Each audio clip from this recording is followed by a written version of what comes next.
Myths. They're the oldest stories we have, right? They're the bedrock of, well, everything. Culture, religion, history. But what if they're actually totally irrelevant? You know the famous poet Philip Larkin? He definitely thought so. He basically saw mythology as a crutch. He called it a collection of dead spots that let writers get lazy instead of, being original. Just a dusty old box of tricks we should have tossed out ages ago. And let's be honest, that idea kind of stuck. In our modern scientific world, we're taught that myths are, well, they're just not true. They're primitive stories for a species that hadn't grown up yet. Just obsolete tales from a time we've long since moved past. But here's the thing that's so puzzling. If those old stories are so meaningless, why do we keep creating new ones? Why can't we stop telling the same kinds of stories over and over and over again? What is it about these ancient patterns that has such a powerful grip on our modern minds? Okay, so let's really get into this. Because far from being dead, I'm going to show you how we are, right now, living in a golden age of myth-making. Welcome to the Chronicler's Desk. And we're doing it everywhere. We go to the theater to see the soul of a nation play out on stage. We turn artists into these tragic, iconic figures. And maybe most importantly, we build these huge, epic stories about ourselves. And you can see it right here. It's like the old archetypes are just wearing new clothes. That ancient quest for a national hero, well, today it's that feeling you get in a theater when it feels like the soul of a people has just walked into the room.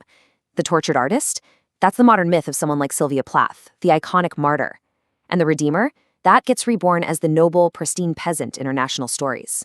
The names and faces change, but the core patterns, they stay the same. So, you see, this isn't just an accident. It's almost like a compulsion. We need these patterns, but the big question is, why?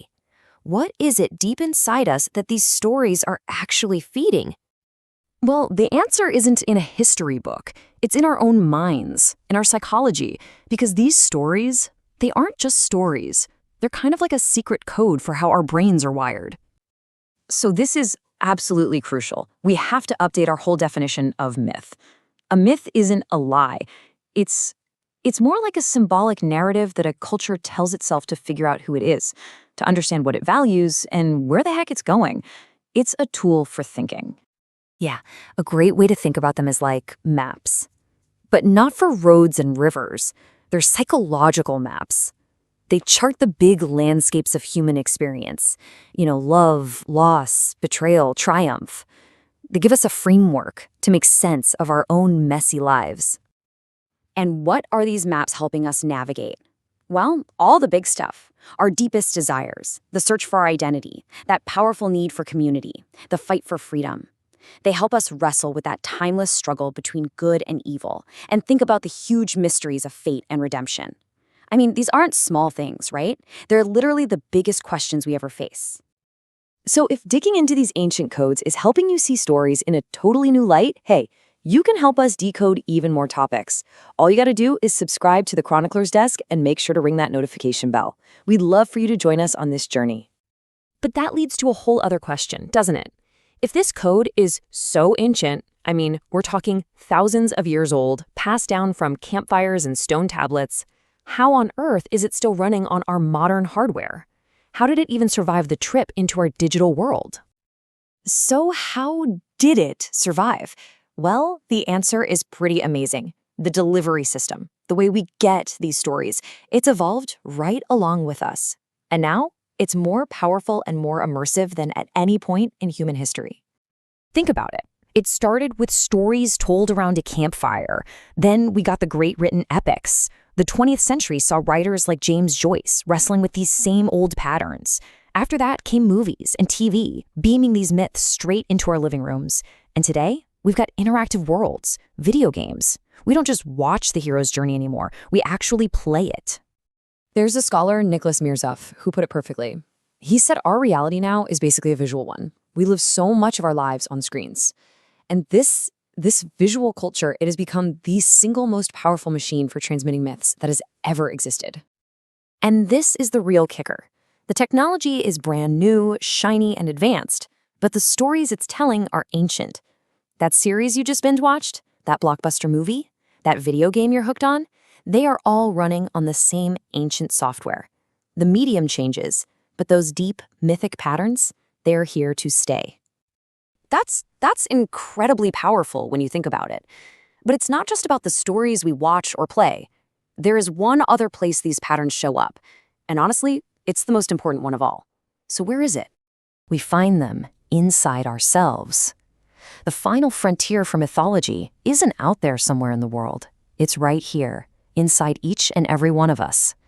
Because the most important story you'll ever encounter is the one you're telling about yourself.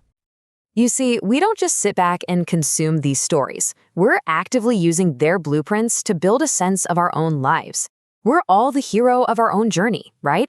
We cast the people around us in these classic roles, the mentor, the villain, the sidekick, and we frame our own experiences as some kind of grand, epic story. Just look at how people have done this throughout history.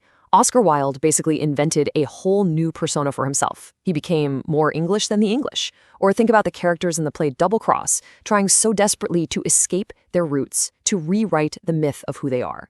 We all do this, in big ways and small. And here's the really crucial part. Once you can see the story you're living inside of, that's when you get the power to start rewriting it. So when you boil it all down, myths aren't just dusty old stories. They're not even just maps. They're something so much more fundamental. They're like the operating system for the human mind. It's how we process reality. It's how we build our identity. And it's how we find meaning in what can feel like a really chaotic world. So forget about Hercules and Zeus for a minute. The single most powerful myth in the world is the one you are writing every single day with your own life. The ultimate key to unlocking all this ancient wisdom is to simply ask yourself this one question. What's the story you're telling about yourself?